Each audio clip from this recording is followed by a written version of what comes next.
Ağır egzersizler, zor diyetler olmadan sadece 3 günde bile fark edeceğiniz, tartıda eksilmeyi göreceğiniz ve muhteşem şekilde yağ yaktığınızı giydiğiniz kıyafetlerden fark edeceğiniz harika bir kürle geldim. Canım arkadaşlarım, yaz aylarının gelmesiyle birlikte şöyle acil kilo vermek istiyoruz. Karın yağlarımızdan, basenlerimizden kolayca kurtulmak istiyoruz. Bunu yaparken de böyle çile çeker gibi değil de kolay kolay yapmak istiyoruz. Dolayısıyla metabolizmayı doğal yoldan hızlandıran bir kür yapmak zorundayız. Ama bu kür öyle bir şey olmalı ki aynı zamanda iştahımızı da kapatmalı. Çünkü iştahımız açıkken diyet yapmak gerçekten çok zor. Ağır diyetler yapmayacağız. Ağır egzersizler yapmayacağız ama sadece şimdi anlatacağım kürü çok düzenli kullanacağız.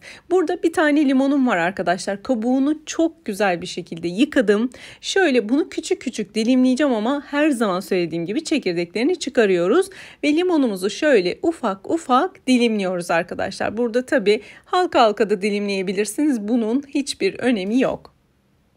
Özellikle sabah çok güzel başlayan ama akşam yemeğinde maalesef her şeyi unutturan bize o açlık var ya arkadaşlar. İşte bu kürle birlikte açlık krizleri, tatlı krizleri de gerçekten önüne geçilecek. Hiçbir şekilde sizi rahatsız etmeyecek diyet sürecinizde. Çünkü neden? İçerisine kullanacağımız malzemeler gerçekten iştahı kapatan malzemeler, bol bol su içme isteği uyandıran malzemeler. Böyle olunca da gerçekten diyetler kolaylaşıyor arkadaşlarım. Yani çünkü su içtiğimiz zaman vücuttan toksinlerimizi çok güzel bir şekilde atıyoruz. Su içtiğimiz zaman metabolizmamız çok iyi hızlanıyor. Su içtiğimiz zaman midede tokluk hissi oluşuyor. Ve bir de böyle bir su içtiğimizi düşünürseniz gerçekten harika sonuçlar alabilirsiniz. Şimdi bir limonumu doğradıktan sonra bir tane yeşil elmam var arkadaşlar. Yeşil elmanın içerisinde muhteşem lifler var. Aynı zamanda gün içerisinde bir tane yeşil elma kesinlikle tüketmenizi tavsiye ediyorum. Tıpkı bir kupa yeşil çayı tavsiye ettiğim gibi, yani bütün uzmanlar tavsiye ediyor. Ben de bir arkadaşınız olarak sizlere bunları tavsiye ediyorum. Şimdi güzel bir şekilde kabuğunu soymuyorum yeşil elmanın arkadaşlar. Sadece iç kısmındaki o çekirdekli bölgeyi ayıkladıktan sonra ve güzel onu da küçük küçük doğruyorum. Aslında önemli olan en belirgin şey sizin bir rutin oturtmanız arkadaşlar. Çünkü kürler çok fazla. Evet, gerçekten hepsi işe yarayan kürler. Ama kimler gerçekten kilo verebiliyor? Rutin oluşturanlar. Azimle, kararlılıkla, disiplinle kürlere devam edenler. Bunun yanında biraz yiyip içtiklerine de dikkat edenler. Burada dikkat etmek derken kendinizi ölüm diyetlerine sokmaktan bahsetmiyorum. Birazcık dikkat etmek. Atıyorum akşam 8'den sonra yeme olayını tamamen bitirmek gibi. Bakın bu çok önemli bir detay aslında. Bütün akşam boyunca vücudunuz sabahtan beri birikmiş olan o çöpleri temizleyecek. Metabolik artıkları temizleyecek bütün gece boyunca. O yüzden akşam 8'den sonra yeme olayını bitirmek aslında büyük bir devrimdir kişinin hayatında ve hayat boyu vermiş olduğu kiloların kalıcı olmasının en önemli sebebi, kaynağı da akşam 8'den sonra yememektir sevgili arkadaşlarım. Bu arada tabii bütün malzememi bir tencerenin içerisine koyuyorum. Şimdi buraya 3 su bardağı da su ekleyeceğim. Fakat bundan önce bir malzemem daha var. O da maydanoz. Şöyle 5-6 dal maydanoz bunun içerisine ilave edeceğim arkadaşlar.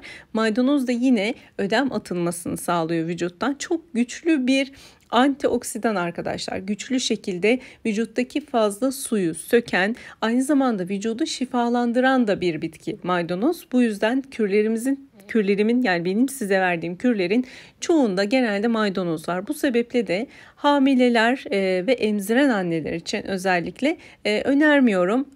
Hamileler için kesinlikle önermiyorum. Emziren anneler de maydanoz kullanımını doktorlarına mutlaka danışmalılar diyorum. Şimdi hemen şöyle maydanozumuzu da bu kadar üzerine konuştuktan sonra ilave edelim sevgili arkadaşlarım. Gördüğünüz gibi 5-6 dal burada maydanoz var. Çok olsa zarar gelmez ama 5-6 daldan daha az da kullanmayalım. Birazcık fazla olabilir. Hiç sıkıntı değil. Burada bir malzememiz daha var ki bence gerçekten bu kürün en önemli malzemelerinden bir tanesi de bu. Rezene tohumu kullanacağım arkadaşlar. Bağırsaklarda gaz birikmesi, şişkinlik, kabızlık, ödem gibi sorunların sökülmesinde acayip faydalı arkadaşlar. Gerçekten bu kürün içerisindeki en önemli malzeme bana göre rezene tohumu. Rezene tohumunu bakın tek başına da bir çay olarak yapıp içebilirsiniz. Çok faydalı. Özellikle gaz problemi yaşıyorsanız, böyle karnınız her yemekten sonra şişiyorsa, böyle rahatsız oluyorsanız, ağırlık hissi oluşuyorsa, hatta sancılı, gaz sancıları oluşuyorsa gerçekten bu kür o konuda da size çok ama çok yardımcı olacak. Şimdi hemen 3 su bardağı suyumuzu ekleyelim. Burada elimizde sıcak su varsa eklenebilir. Daha kolay kaynaması açısından kolaylık olacaktır ama soğuk su da ekleyebilirsiniz sevgili arkadaşlarım. Ocağımıza alacağız. Ocağımızda fokurdama olduktan sonra yaklaşık bir 10 dakika kadar bunu kaynatacağız ki tüm malzemenin içeriği güzel bir şekilde suya geçsin. Gerçekten böyle tadı, kokusu da güzel bir kür arkadaşlar. Öyle içmesi falan zor olmuyor. Normalde rezeneyi tek başına kaynatıp içmeye kalksanız gerçekten bir ağır kokusu oluyor ve zorlanabiliyorsunuz. Ama bu haliyle ciddi şekilde kolay, tüketimi kolay bir hale geliyor. Kaynama işlemi bitti. Birazcık da soğuttuktan sonra şöyle içindeki malzemeyi süzüyorum ve tamamen suyunu bir kaba alıyorum. Şimdi burada 2 su bardağı kürüm çıkıyor. Bunlardan bir tanesini sabah kahvaltıdan yarım saat önce içiyorum. Geri kalan bir bardağım ise akşam yemeğinden yarım saat önce içiyorum. Isıtmanıza gerek yok. Soğuk ya da ılık ya da sıcak her türlü bu kür kullanılabilir. O konuda hiç sıkıntı yaşamayın. Ben mesela yaz aylarında şöyle yapıyorum. İşte kalan miktarda buzdolabına koyuyorum. Akşam üzeri şöyle serin serin de tüketebiliyorum. Sizler de öyle yapabilirsiniz canım arkadaşlarım. Umarım faydalı olur. Gerçekten bu güzel içeriği olan bir kür. Düzenli kullanın. Şöyle en az sevgili arkadaşlarım, bunu en az bir hafta yapın. Karın yağlarınızda gerçekten eksilme olduğunu göreceksiniz. Bunu yapmadan önce mezura ile bir ölçün. Kürünüz bittikten sonra da bir ölçün. Farkı zaten kendi gözlerinizle göreceksiniz. Sizin için elimden geldiğince kolay bulunabilir malzemelerle doğru, etkili ve gerçekten sizi zayıflatacak olan kürler yapmaya çalışıyorum sevgili arkadaşlarım. Umarım hayatınıza bir anlam katar, hayatınızda yeni bir sayfa açmanıza vesile olur bu kürler. Çünkü ben bunları hazırlarken gerçekten bu samimiyette hazırlamaya, bu özenle hazırlamaya gayret gösteriyorum.